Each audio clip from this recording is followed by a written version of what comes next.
इसके ऊपर वो जरा मारे ना लाल दायरे, वो जो आप करते होते हैं, इसको जरा मस्क रंग में करें, वो पीछे बांसुरी चलाए पहाड़ी तंज में,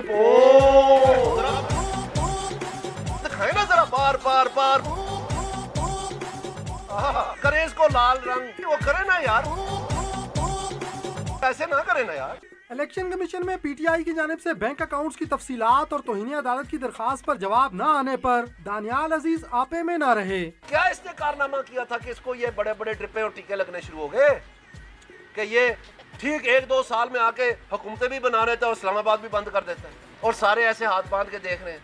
दानियाल अजीज इतने गुस्से में आ गए कि मीडिया पर भी खूब बरहम हुए और किस तरह से खबर चलाई जाए फरमाइशें भी कर डाली। मैं मेहर साहिबा से कहूंगा कि आप भी जरा इस मनी ट्रेल के बारे में बताइएगा, ये क्यों इतने दिन लेट हो रही है।